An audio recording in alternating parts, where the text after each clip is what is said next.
વિક્રમ સંવત 2082 મહાસુદ ત્રીજ, તારીખ 21/1/2026 બુધવાર.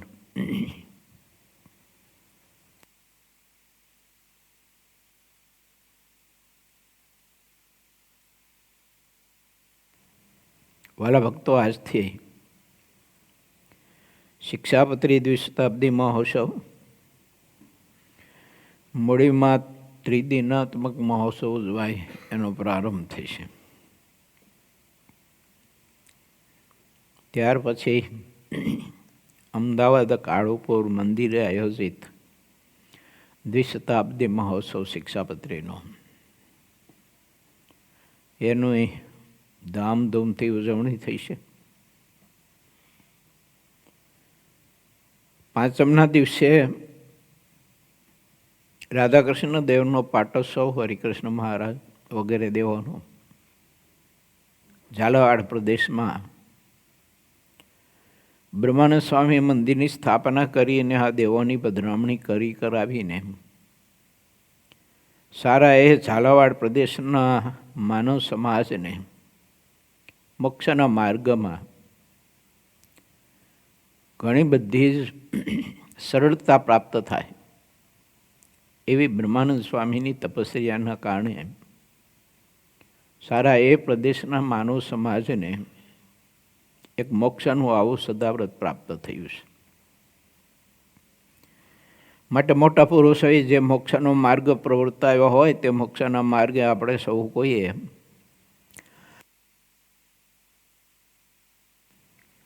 આપણી શ્રદ્ધા જોડી અને શ્રદ્ધાને અનુસારે પરમાત્માની ભક્તિ, સેવા, પરિચર્યા, વ્રત, તપ વગેરે વગેરે સાધન એ કર્યા કરવા. કારણ કે મોટા પુરુષનો આશય એટલા માટે જ હોય છે. આ બધા મંદિરો બનાવ્યા, મોક્ષના સદાવ્રતો આપણા માટે મહાપુરુષોએ બનાવ્યા, શાસ્ત્રો રચ્યા, કીર્તનોની રચનાઓ કરી, ઘણી બધી જ કથાઓ, વાતો લખી, ઘણા બધા ગ્રંથો લખ્યા, ઘણા બધા ભાષ્યો લખ્યા, ગીતા ઉપર, ભાગવત ઉપર વગેરે વગેરે ગ્રંથો ઉપર ભાષ્યો રચ્યા બધા મોટા પુરુષોએ. એમાંથી આપણા અંગને મળતા આવતા પ્રકરણો ગ્રહણ કરી અને ભગવાનના સ્વરૂપની વિશે અધિક પ્રીતિ થાય એના માટે આપણે પ્રમાણિક પ્રયાસ કરવો જોઈએ. બાકી ભગવાન કૃપા કરે એટલે આત્મા એ પરબ્રહ્મ પરમાત્માના શાશ્વત સુખને પામી જાય, પણ સાધન કરવું જોઈએ.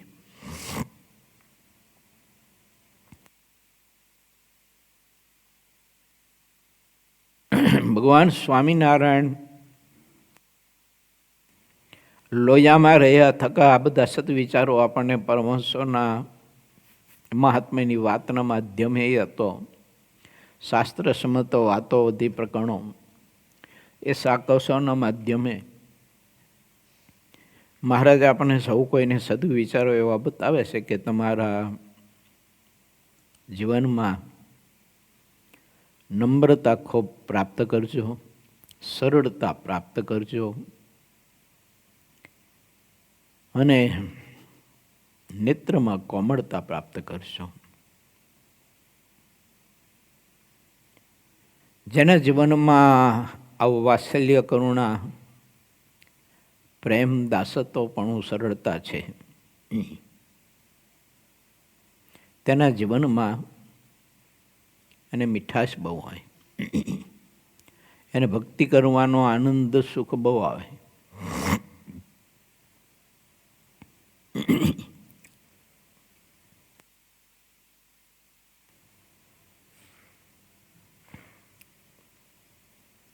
અને તે આત્મા પરબ્રહ્મ, પરમ તત્વ પરમાત્મા એનું આ લોકમાં જ પ્રગટ ને પ્રગટ ભાવે એ સુખ લઈ શકે છે, એની અનુભૂતિ કરી શકે છે.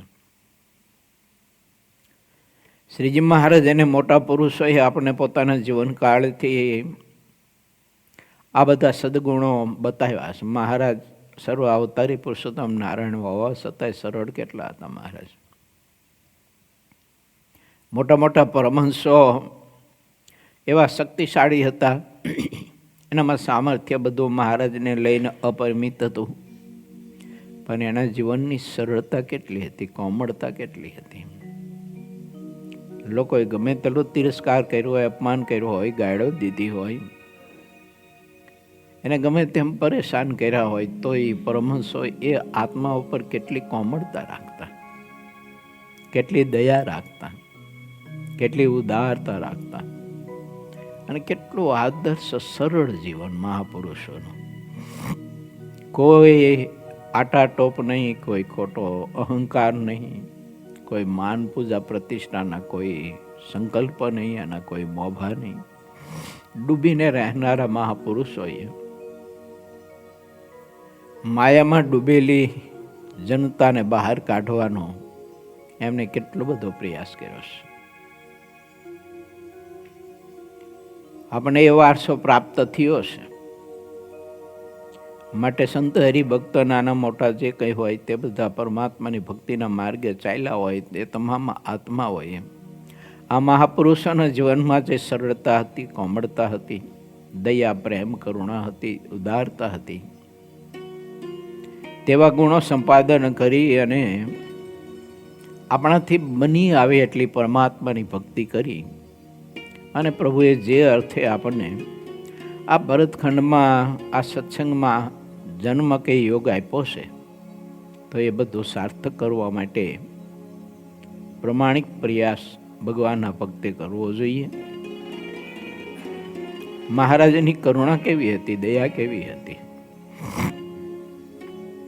એક બાજુ એને દયા સંતોને કઠિન તપસ્યા કરાવે, અને એને દયા વેરી પાસે સંતોને મહારાજ ભાવથી પીરસીને પત્તર છલકાવીને ભોજન કરાવે.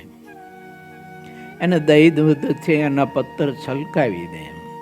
એ પત્તર નહોતા છલકાવતા, પણ પ્રેમ, દયા અને કરુણાથી મહાપુરુષોના હૃદયને છલકાવી દેતા હતા ઠાકોરજી. સંતોને કોઈ ભોજનના રસમાં રસ નહોતો, પણ ભોજન પીરસનાર જે પરમાત્મા હતા ને એમાં રસ હતો. અને એટલે ભોજનનો રસ મહાપુરુષો લેતા હતા. કારણ કે ભોજન કરાવનાર કોણ છે? ભોજન બનાવનાર કોણ છે? રસોઈ બનાવનાર કોણ છે? પીરસનાર કોણ છે? ભોજન આપનાર કોણ છે? આ મહાપુરુષોની દ્રષ્ટિમાં એ વસ્તુ હતી. આને કહેવાય ભક્તિ યોગ ને ધ્યાન યોગ. આપણને મહારાજી એતો પ્રગટ કોઈ એવા ભગવાનના સત્પુરુષ હોય ને એને પ્રેમથી આપણને ભાવથી પીરસીને જમાડ્યા હોય, કંઈક પ્રસાદ આપ્યો હોય.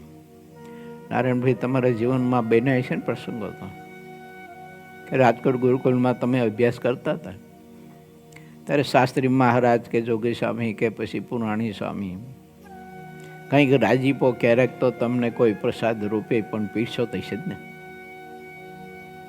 એ ઘડી કેવી હોય આપણા માટે? એ ઘડીની સ્મૃતિ મારા તમારા કલ્યાણ માટે કાફી છે. આ બાકી વૈઠા હોય, ખીજા હોય, એવું હોય. પરંતુ જે પ્રસાદ આપણે ભાવથી પીરસ્યો હોય એનો મહિમા મહાત્મ્ય હોય ને, એટલે આપણે વૈઠા હોય, ટોક્યા હોય, ખીજા હોય, આપણું ધૈર્ય થવા ન દીધું હોય તે બધું ત્યાં પાછું ઝીરો થઈ જાય. એમ થઈ જાય ને? તમારો અનુભવ છે કે નહીં?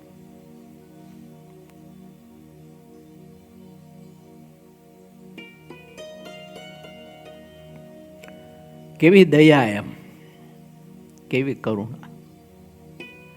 વિના કારણે આપણે કંઈક એ મોટા પુરુષોની આજ્ઞામાં વર્તી અને એની સેવા કરીને તો તૂટી મરતા તો ન હોય. શ્રીજી મહારાજે સત્સંગમાં આપણને આવું મહાદિવ્ય સુખ આપ્યું છે. ખોલડિયાદ ગામના ભક્તજનો આ બધું સારી રીતે સમજતા હતા ને એટલે સંકલ્પ કરી અને લોયા આવ્યા. મહારાજને પરમહંસોને જમાડી અને એમનામાં રહેલી કરુણા, સરળતા, દયા, પ્રેમ એ રૂપી રસ આપણે સૌ કોઈ માણવા માટે જઈએ અને માણીએ.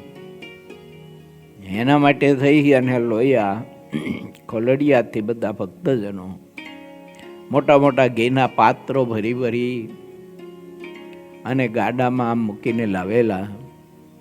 આજુબાજુના ગામડાઓમાંથી રીંગણા સરસ મજાના એ લઈ આવી અને મહારાજને પ્રાર્થના કરીને એ લોયા મહારાજ પાસે એ શાકોત્સવ કરાવે.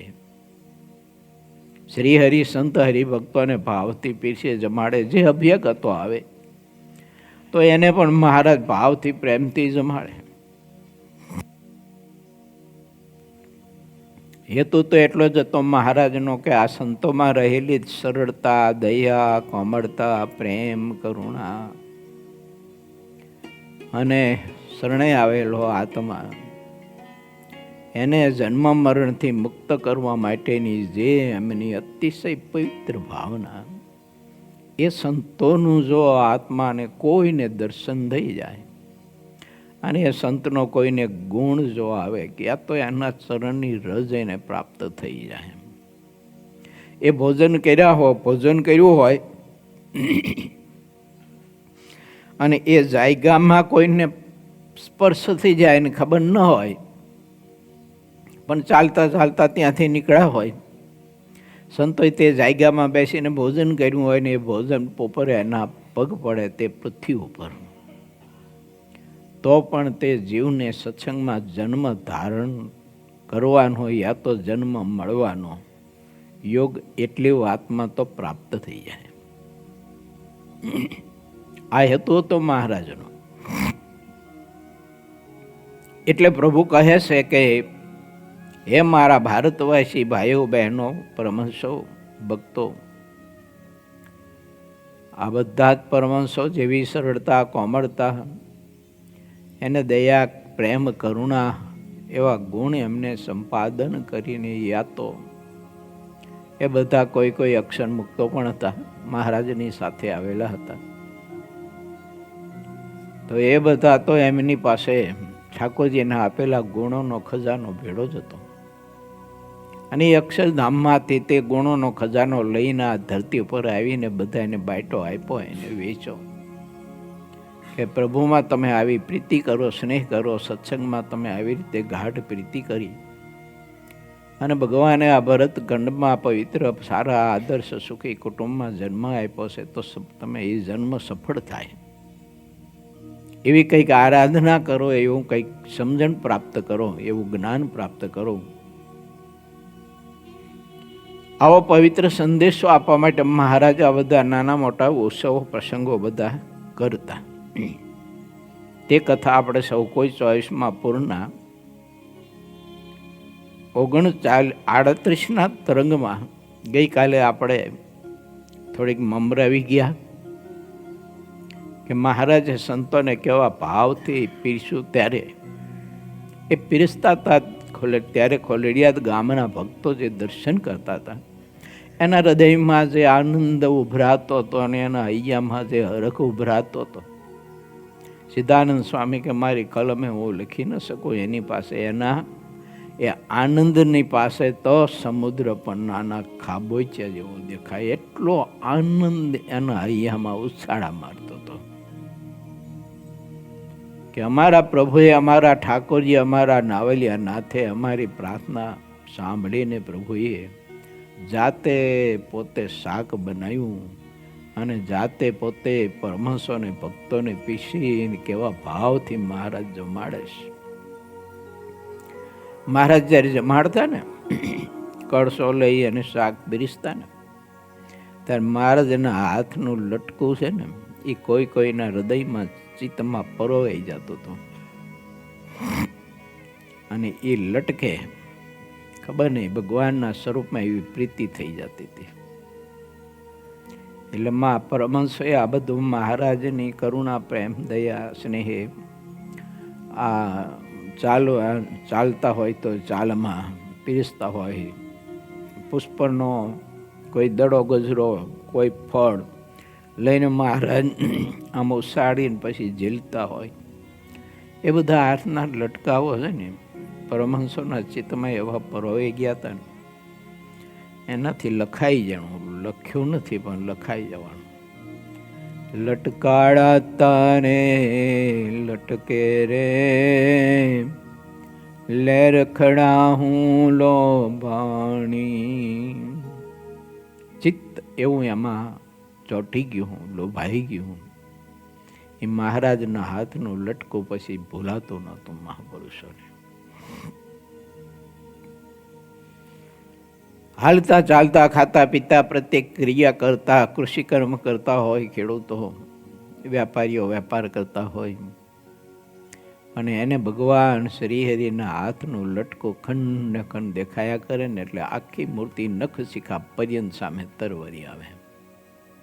એવું મંદ હાસ્ય મહારાજનું મસ્તક ઉપર સરસ મજાની ભાગ ધારણ કરી હોય, એના તોડા લટકતા હોય, બંને કાન ઉપર પુષ્પના સરસ મજાના ગુચ્છ એ લટકતા હોય, અને મહારાજના મુખ કમળની એવી અદ્ભુત દર્શનીય શોભા ભક્તોને ચિત્તમાં અખંડ ને અખંડ, નેત્રમાં અને વૃત્તિમાં એ મૂર્તિ એવી રીતે રમ્યા કરતી. મહારાજ એવું સો પ્રસંગો બધે જે કર્યા ને એની પાછળ હેતુ આટલો જ હતો. હવે માનો કે ધ્યાન કરીને અથવા તો અષ્ટાંગ યોગ સિદ્ધ કરી અને 4 વેદ ને પુરાણો ગ્રંથો ભણીને જ્ઞાન પ્રાપ્ત કરીને પછી જગતમાંથી વૃત્તિ સંકેલી ભગવાનની મૂર્તિ સિદ્ધ કરી અને પરમાત્માની મૂર્તિનો આવી રીતે દર્શનનો આનંદ માણો, એના માટે તો કેટલો પુરુષાર્થ કરે ત્યારે થાય તો થાય.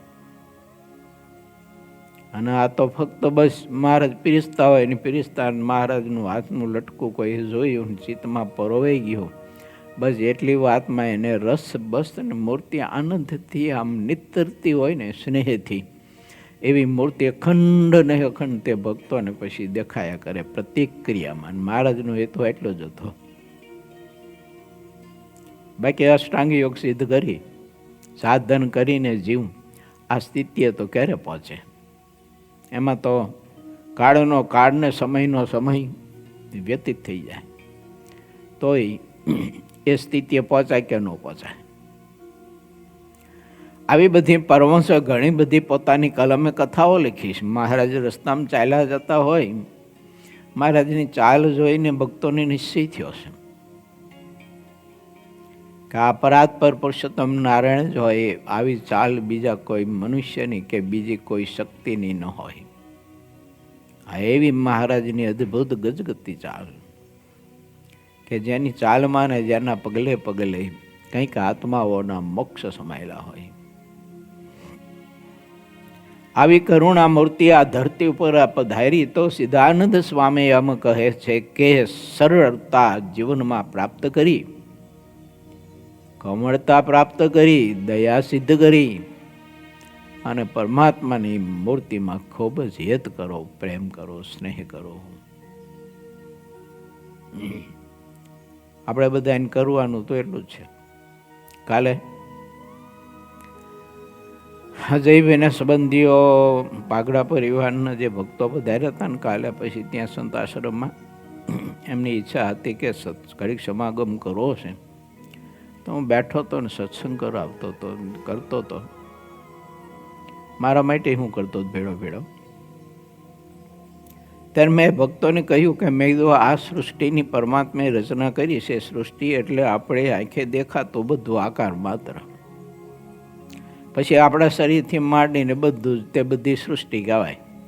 તો મેં કીધું આ સૃષ્ટિની પરમાત્માએ રચના કરી છે ને એટલા માટે જ કરી છે કે બસ આ સૃષ્ટિમાં આવેલો આત્મા એ પરમાત્માનો થઈ જાય, પ્રભુમાં યત પ્રીતિ કરે, આ સૃષ્ટિમાં યત પ્રીતિ ન કરે.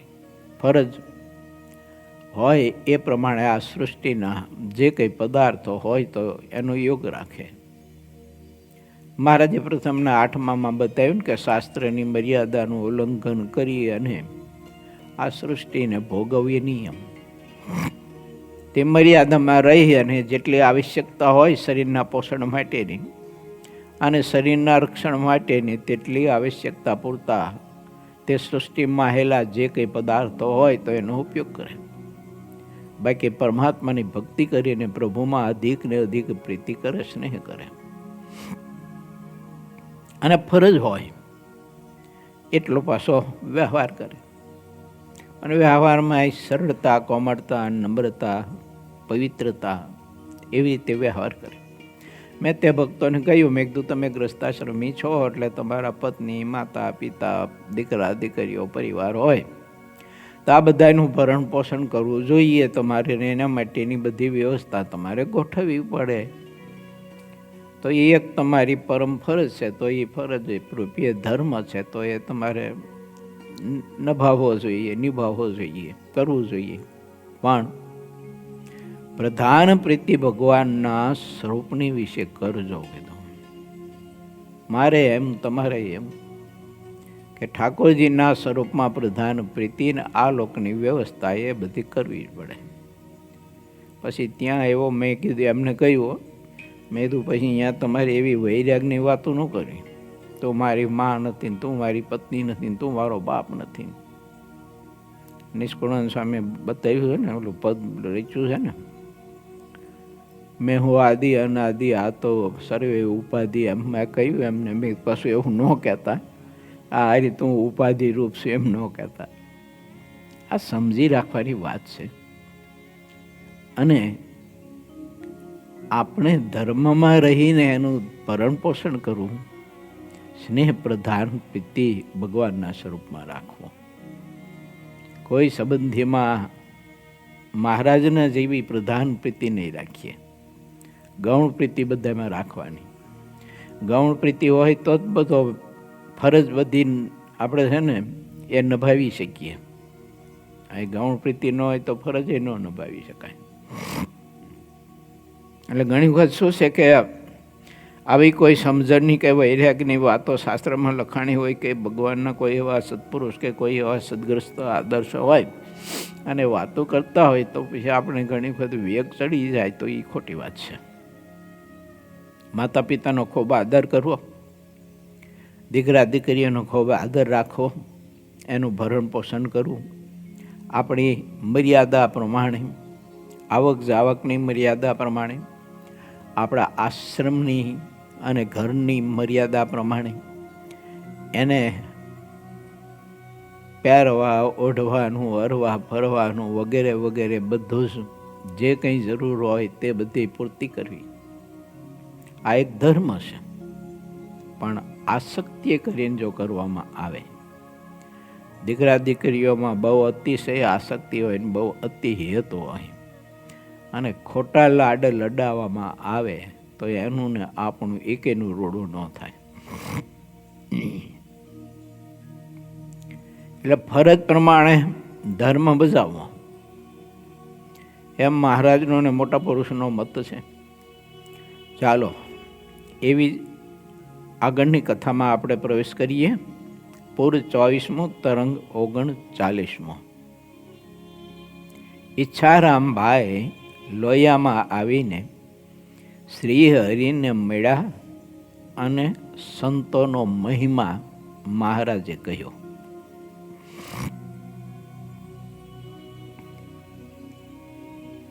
શ્રી હરિ પ્રેમ રસમાં અતિ લીન થઈને સંતોને પીરસતા હતા.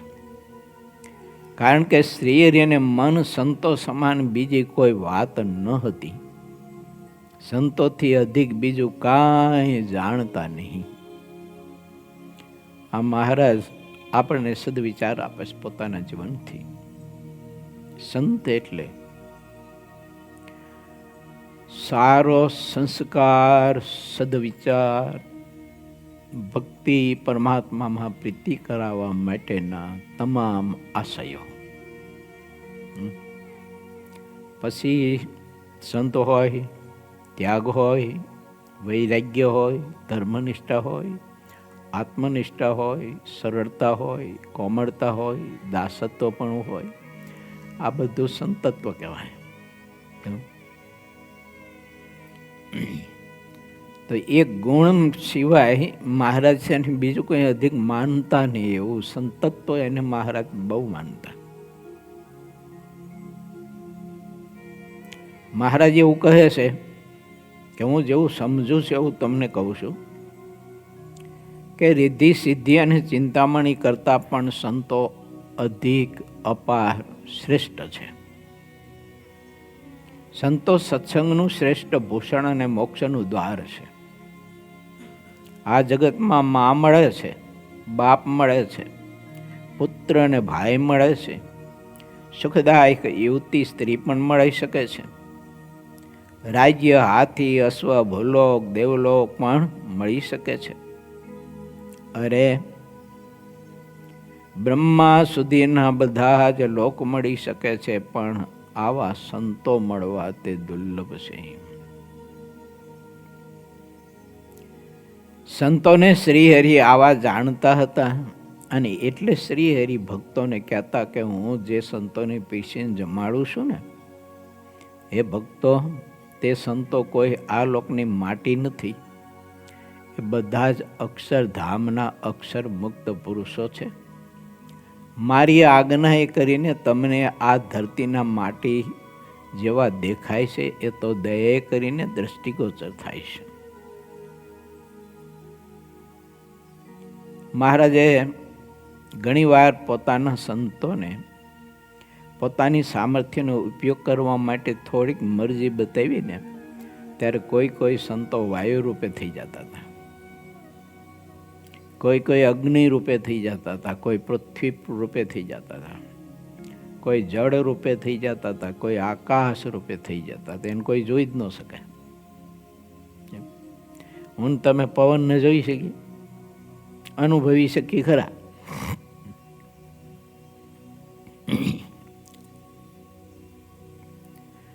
તો મહારાજ એવું બતાવવા માંગે છે કે આ કોઈ મનુષ્ય નથી આમ, પરંતુ આત્માના કલ્યાણ માટે અમારી આજ્ઞાએ કરીને તમને મનુષ્યના જેવા દ્રષ્ટિગોચર થાય છે. આ સંતનો સમાગમ, એનું દર્શન, એનો મહિમા ભક્તો તમે જો સમજશો તો એમાં 4 વેદ, અષ્ટાંગ યોગ અને તમારી જીવનની કઠિનમાં કઠિન તપસ્યા, બધું જ આમાં સાધનનો સમાવેશ થઈ છે. માટે પ્રીતિ એવી કરજો કે આ સંત તમને નિત્ય 5 ખાસડા મારે ને તોય તમે અપમાનનું સહન કરી શકો. ગમે તેમ આપણી પ્રકૃતિને મરોડે અને આપણા સ્વભાવો પર ગમે તેમ પ્રહાર કરે તો પણ આપણે એને મોક્ષકારી જ માનીએ, મોક્ષનો હેતુ જ માનીએ. આવી પ્રીતિ કરજો. ભગવાન શ્રીહરિ લોયામાં ભક્તજનોને પીરસતા એવી વાત કરી રહ્યા છે.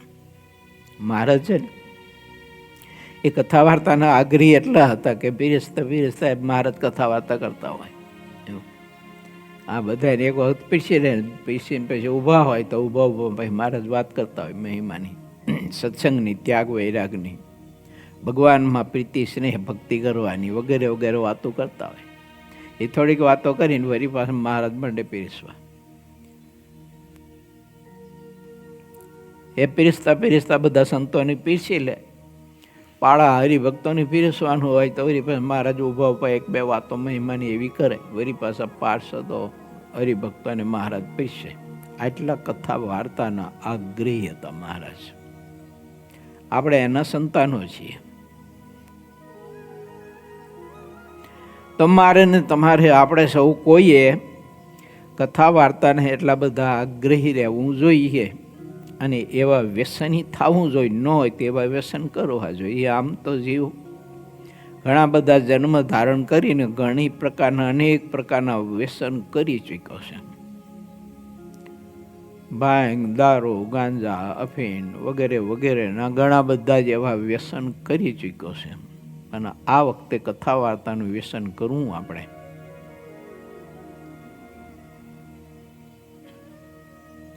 સંતોને શ્રી હરિ આવા જાણતા હતા એટલે હરિભક્તોને એમ મહાત્મે કહેતા હતા, શ્રીહરિ સંતોથી અધિક કોઈને માનતા નહીં. તેથી શ્રીહરિ પરમ ઉત્સાહથી સંતોને પીરસતા. તે સમયે શ્રીહરિનું પ્રસન્ન મુખ પ્રફુલ્લિત એવું રહ્યું હતું કે એનું દર્શન જે આત્મા પાપીમાં પાપી હોય એ કરે ને તો પણ એને સમાધિ થતી હતી.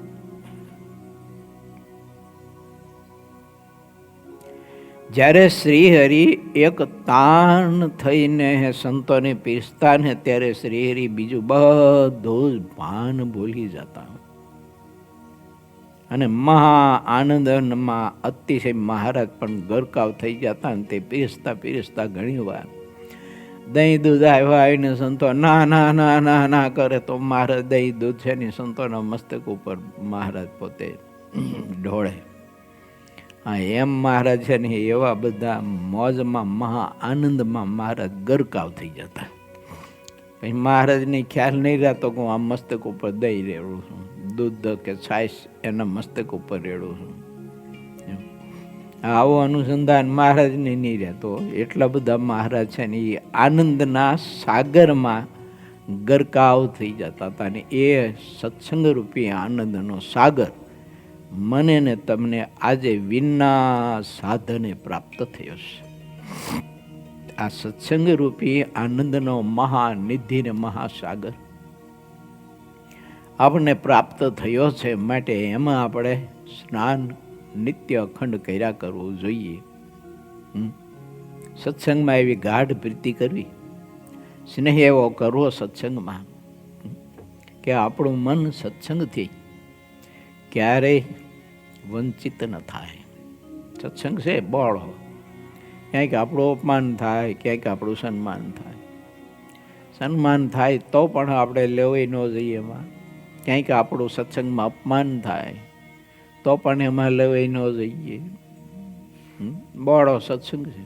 ઉત્સવ સમય આ પ્રસંગો હોય તે સત્સંગમાં લક્ષાવધિ મનુષ્ય બધા હોય, બધાના સ્વભાવ લક્ષાવધિ હોય, જુદા જુદા હોય. હવે આપણે કોઈ ઉત્સવની સેવાકીય પ્રવૃત્તિમાં આપણે જોડાયા હોય ને એમાં કોઈ આપણું અપમાન કર્યું હોય, તિરસ્કાર કર્યો હોય, આપણે સમજી શકાય, ન સમજી શક્યા હોય, આવું બધું ઉત્સવ પ્રસંગોમાં બધું છે ને નાનું મોટું બધું ખાટું મીઠું તીખું ગયરું થતું હોય એમ. પણ સત્સંગને જો સાચો મહાનિધિ માન્યો હોય, મોક્ષકારી માન્યો હોય તો કોઈ ભક્ત તરફથી સત્સંગમાં આપણું અપમાન જેવું કાંઈક થયું હોય ને એ એને નજરમાં જ ન આવે. આ એને સેવા કરવી, આવનો રાજીપો કમાવો, આટલું દ્રષ્ટિ હોય. ઓલો બોલ્યો હોય ગમે તેટલું અપમાન કરીને બોલ્યો હોય ગમે તેટલું અપમાન, અરે હું તો કહું ગાયડો દીધી હોય તો એને બધું તરત જ ઝીરો જ થઈ જાય, એને નજરમાં જ ન આવે.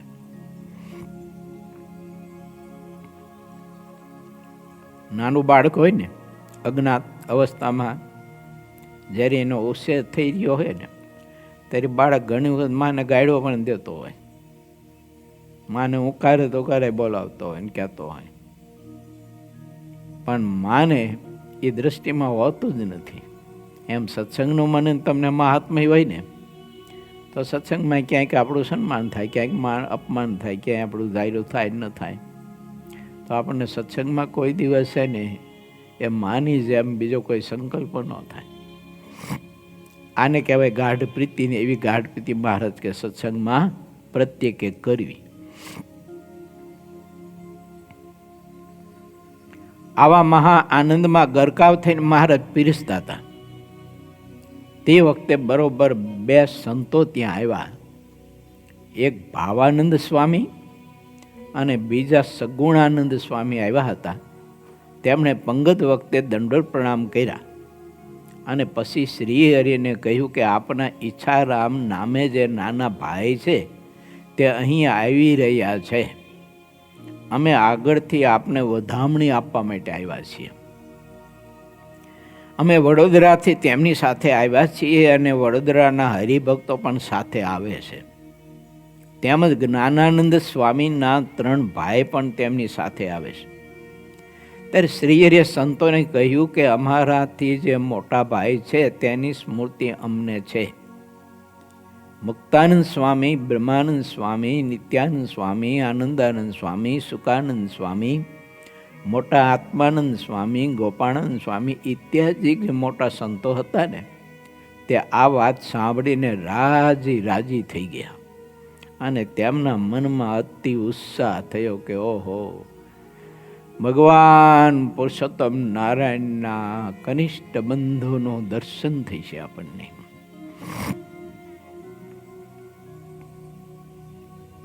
જે શ્રી હરિની સાથે ખૂબ જ રમ્યા હોય, ખેલા હોય, કૂદ્યા હોય, શ્રી હરિની સાથે અનેક જળાશયોમાં એમને સ્નાન કર્યા હોય, આનંદ ઉત્સવ માણ્યો હોય, એ ઘનશ્યામના ઘણા બધા બાળ ચરિત્રોમાં એ ભેળા હોય, એને દર્શન કર્યા હોય, એને અનુભવ્યા હોય.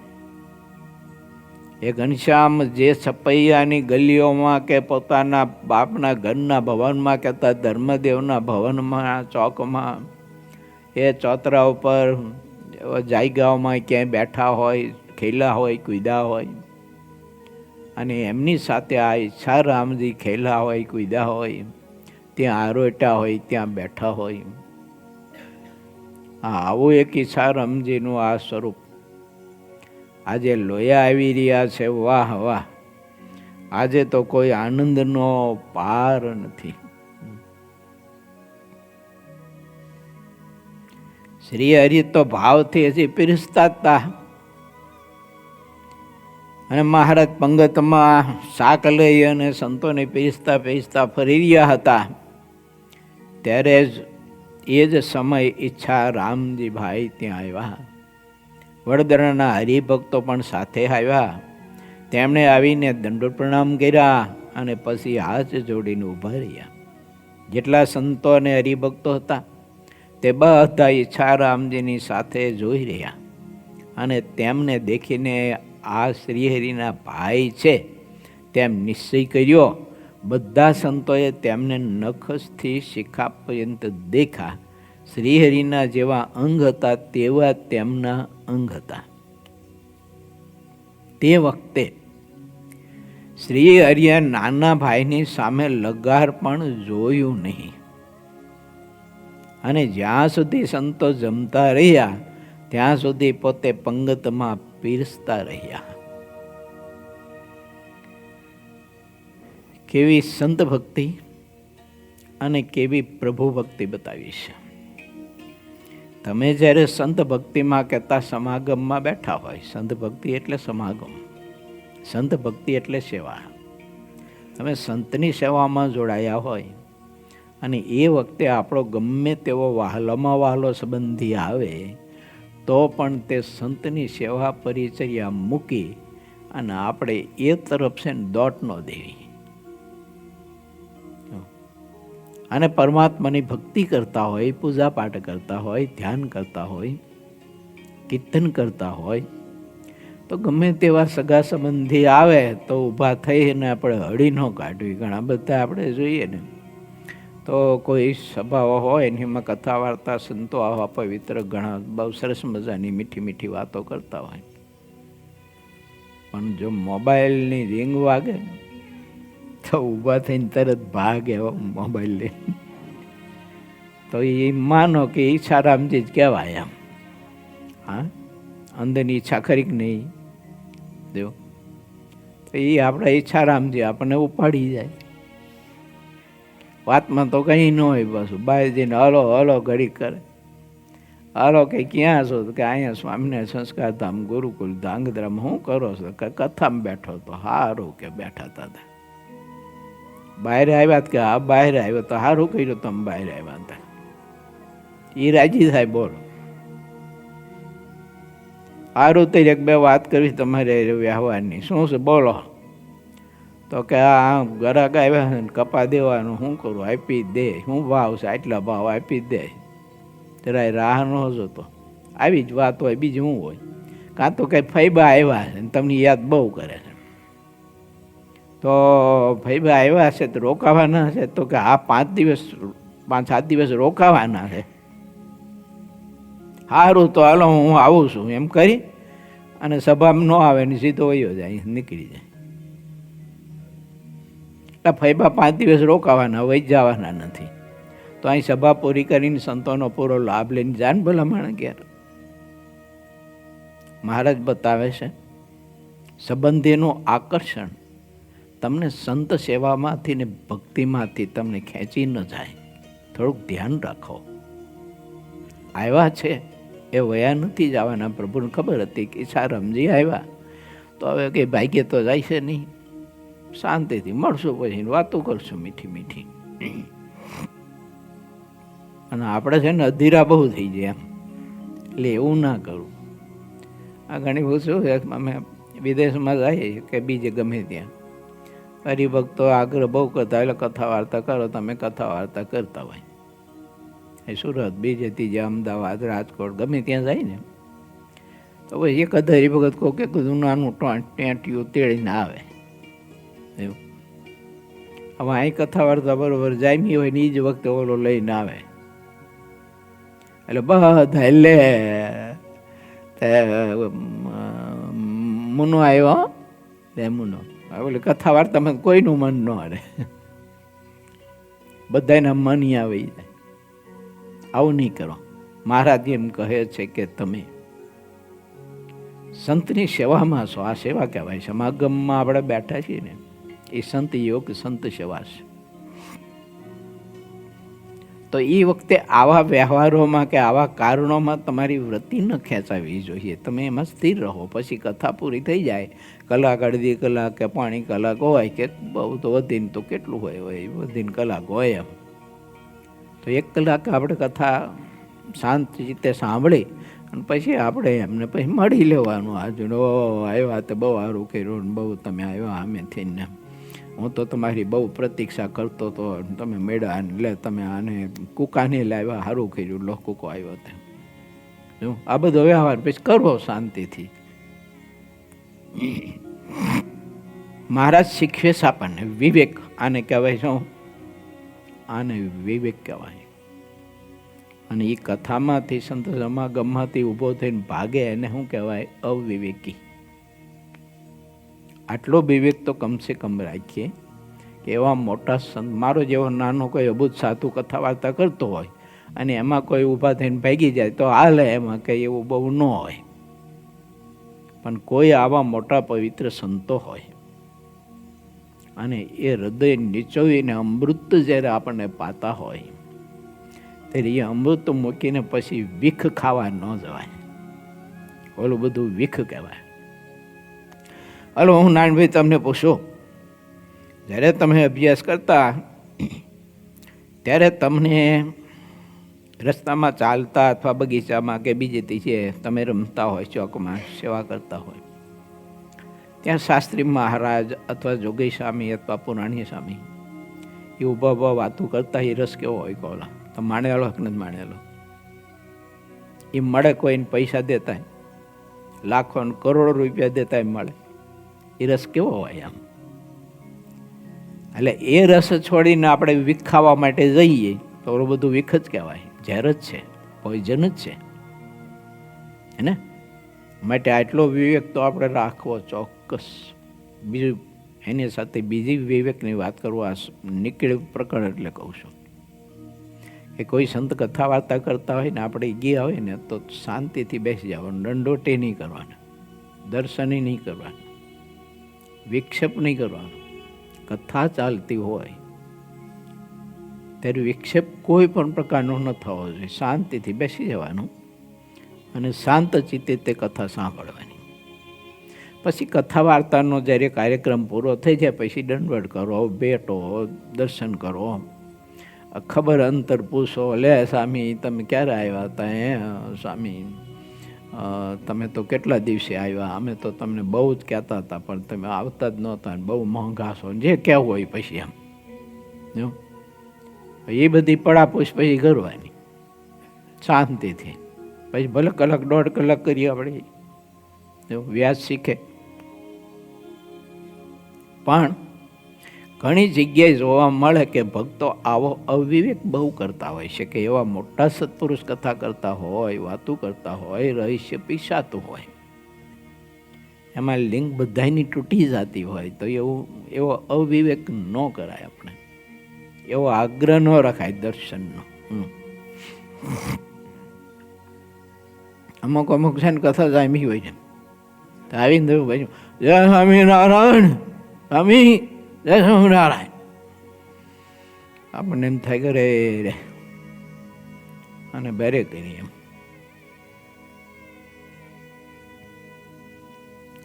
મહારાજ કચવાઈ જતા એવું લખ્યું છે પરથારામાં, એવું લખ્યું છે મહારાજ કોઈની સાથે કથા વાર્તા કરતા હોય ને કોઈ દર્શન કરવા આવે, હાર પહેરાવા આવે, તો મહારાજ કચવાઈ જતા, અનાદર કરીને તિરસ્કાર કરતા. ગમતું નહીં મહારાજ, એ અવિવેક નહીં ગમતો. જો માટે આપણે શીખીએ, બીજા કોઈ શીખે કે ન શીખે, પણ હું તમે શીખીએ કે આવા ભગવાનના પવિત્ર સંતો એ મહારાજનું આપેલું તત્વ જ્યારે પીરસતા હોય ત્યારે મારે તમારે એમાં કોઈ દિવસ અવિવેકના કારણે આવો વિક્ષેપ ન કરાય. મહારાજે ઈચ્છારામભાઈ સામે જોયું પણ નહીં. જબરી વાત છે.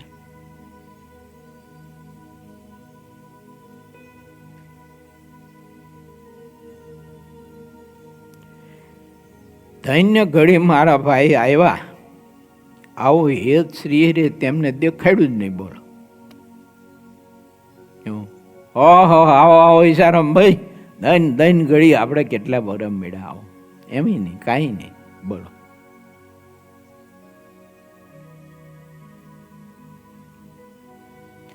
પરંતુ તે સમયે સંતોના મનમાં જે અતિશય આનંદ થયો તે કહી શકાતો નથી. જ્યારે સંતો જમી રહ્યા ત્યારે શ્રીહરિએ કર ચરણ ધોયા અને સંઘા પટેલના ઉત્તરાદા બારના જે ઘર હતા ને તેની ઓસરી ઉપર સારો પલંગ ઢાળેલો હતો, તેના ઉપર આવીને શ્રીહરિ બેઠા. જેટલા સંતો હતા તે સર્વે પણ આવીને બેઠા.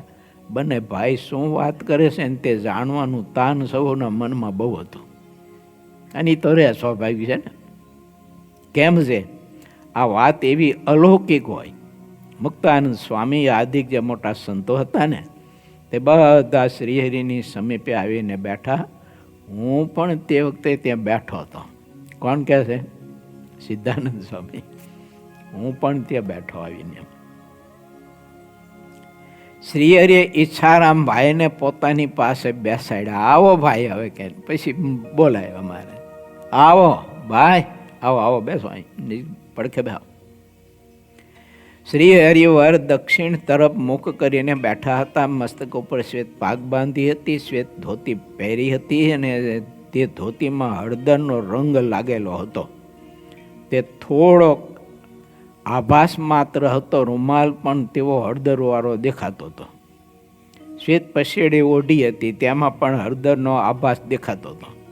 આ રીતની શ્રીહરિની શોભા બની હતી. તે સમયે ઈચ્છા રામજીએ શ્રીહરિના ચરણને પોતાના મસ્તક ઉપર ધાર્યા અને ખૂબ જ રડવા લાગ્યા. તે જોઈને જે સંતો હતા ને તેમના નેત્રમાં પણ આંસુ આવી ગયા. કેમ કે જ્યારે છપૈયામાં હતા ને ત્યારે તો બહુ નાનું સ્વરૂપ હતું. ઈચ્છારામજીનું તો એનાથી ને નાનું સ્વરૂપ હતું. આ બંને નાના સ્વરૂપો એ નાની ચોણી બણી કે ધોતલી બોતલી કે ચડી બીડી પહેરતા હોય અને ખેલતા હોય ને કૂદતા હોય ને આનંદ કરતા હોય ને કંઈક માં કંઈક ફળ ફૂલ લાવી હોય, કંઈક તો એવું એ ચોકમાં ઊભા ઊભા બે કેરી હોય કે પછી કે ફળ હોય તે ઊભા ઊભા બે ખાતા પીતા હોય ને કેરી બેરી ચૂંહતા હોય ને એને રેગાડા ઉતરતા હોય તો આમ કોણીએથી ને હાથેથી ચાટતા જતા હોય. આવું બધું હોય એ વખતે તો એમ. પણ આજે તો રાજા ધીરાજ થઈને બેઠા છે. પછી ઈશારામજીને એ ચરણ પોતાની છાતે લઈ અને આંખમાં આવું કેમ ન આવે? કેમ કે એ નાની નાની પગલીઓના દર્શન એને બહુ કર્યા હતા. એ નાની નાની પગલીઓ જ્યારે રૂમઝુમ કરતી કરતી માએ એ બંને ચરણના કાંડામાં જ્યારે સરસ મજાની ઘૂઘરીવાળા સાંકરા પહેરાવ્યા હોય અને એ ઘનશ્યામ ખેલકૂદ કરતો હોય ત્યારે એ સાંકરાની ઘૂઘરીઓનો અવાજ કેવો ગમ ગમ ગમ આવતો હોય. ઈચ્છારામજી બધું માણેલું. જો આ બધું યાદ આવે ને પછી તો ત્યારે શ્રીહરિ કહે છે કે છે, અરે ભાઈ, ઓ ઈચ્છારામજી, શા માટે રડો છો? અમે અને તમે આપણે કોણ છીએ? જરાક વિચારો ભાઈ, તમને હું ઓળખતો નથી.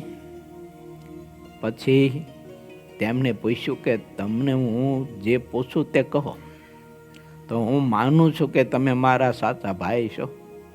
તમારો જન્મ કયા ગામમાં થયો છે? તમે તમારા માતા પિતાનું નામ હોય કહો. તમે કઈ જાતના સરવૈયા છો અને તે કેટલા ઘરમાં ગણાય છે? તમારો વેદ અને શાખા કઈ છે? ભાઈનું નામ શું છે તથા મામાનું નામ શું છે? તેમનું ગામ કયું કહેવાય છે? હું તમને ઓળખતો નથી એટલે પૂછું છું બધું. બોલો, હાવ અજાણ થઈને મારા જન્મનું છે ચરિત્ર કરતા પૂછે છે. તમારા ઘરનું દ્વાર નિશ્ચિત કઈ દિશામાં આવ્યું છે? આ બધી નિશાનીઓ આપો.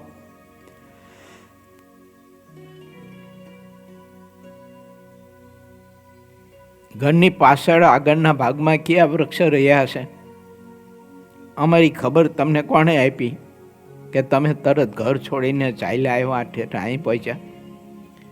જે મોટા ભાઈ છે તે કેમ નથી આવ્યા? તમે એક જ કેમ આવ્યા? આવું બધું પૂછ્યું. ત્યારે ઈચ્છારામજી બોલ્યા કે જોખન પાંડે મોટા ભાઈ છે, તેનું રામ પ્રતાપ એવું નામ છે. ઘરથી તો અમે બંને દ્વારકા જઈએ છીએ તેમ કહીને સાથે ચાલ્યા હતા. માયાજીતાનંદ નામે જે એકમળ સંત છે તેણે આ ભગવાનની ઈચ્છાએ કરીને અમારા ઉપર અતિશય કૃપા કરી કે ત્યાં આવીને એમને ઓળખી લીધા. માયાજીતાનંદ સ્વામીએ જેવી વાત કરી કે તે અમારા જીવમાં ચોંટી ગઈ ને આપની વાત જ્યારથી અમે સાંભળીને માયાજીતાનંદ સ્વામી પાસે તે અમારા જીવમાં એવી ચોંટી ગઈ ને આપની વાત જ્યારથી અમે સાંભળી ત્યારથી અમને ખાવા પીવામાં પછી રુચિ નહોતી રહી. હવે ક્યારે મળીએ ઘનશ્યામને અને ક્યારે તેમ માધુરી મૂર્તિનું દર્શન કરીએ. બસ આ એક રટણલા લાગી.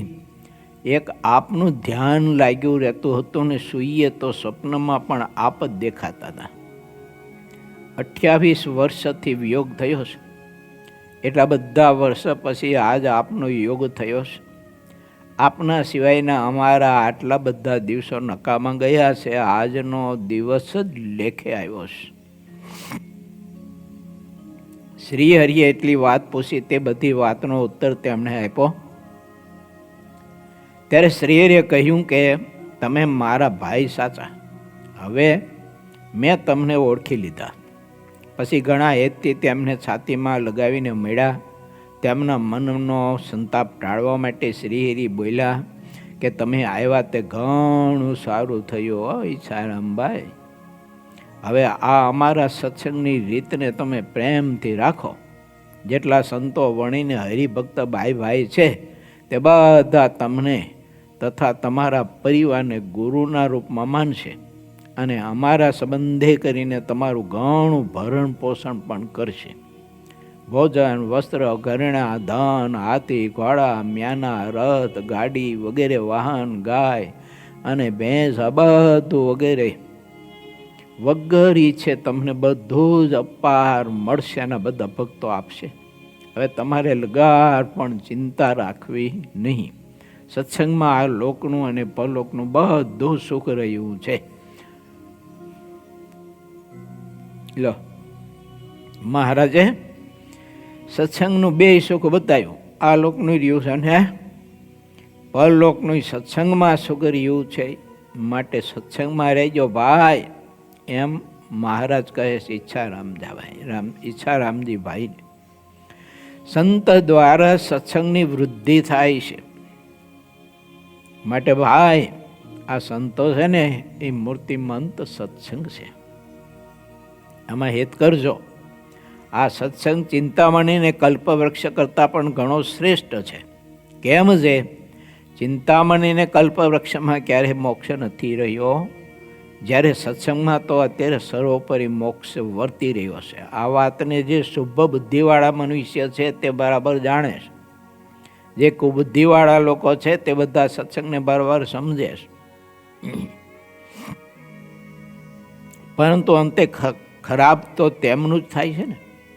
જે લોકો સત્સંગને ઉત્તમ સમજે છે તેનું દિવસે દિવસે ભલું થાય છે. આવો સત્સંગ કહેવાય છે. જ્યાંથી તમે સત્સંગની સન્મુખ ચાલ્યા છો ત્યાંથી તમારું ભાગ્ય ઉદય થયું છે. હવે તમે સંતોને જે રીતે માનશો ને તેવું તમારું ભલું કહેતા કલ્યાણ થાય છે. આવું ઈચ્છારામજીને પ્રભુ કહે છે. કારણ કે આ સત્સંગની અભિવૃદ્ધિનું કારણ તો બધા સંતોષ ભાઈ. આ સંતોએ બધા તપસ્યા કરીને આ સત્સંગ અમારી આજ્ઞા કરીને વિકસાવ્યો છે. ગમે તેવો મોટો રાજા હોય તે જો બુદ્ધિવાળો હોય તો તે સંતોને ભગવાનના જાણીને માને છે અને સંતોમાં ભગવાન સાક્ષાત રહ્યા છે આવી ભાવના તે રાખે છે. જે રૂઢી બુદ્ધિવાળા મનુષ્ય છે તેમનો ઉદ્ધાર કરનારા આ સંતો અને સત્સંગ છે. જે કુબુદ્ધિવાળા છે તેનો ઉદ્ધાર થતો નથી.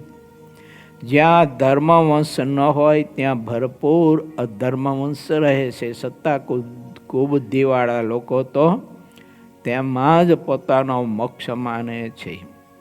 ઇતિ શ્રી સહજાનંદ સ્વામી શિષ્ય સિદ્ધાનંદ મુનિ વિરચિત શ્રી હરિચરિત્રામૃત સાગરના ચતુર્વિશપુરમાં ઈચ્છારામભાઈ લોયામાં આવીને શ્રીહરિને મળ્યા.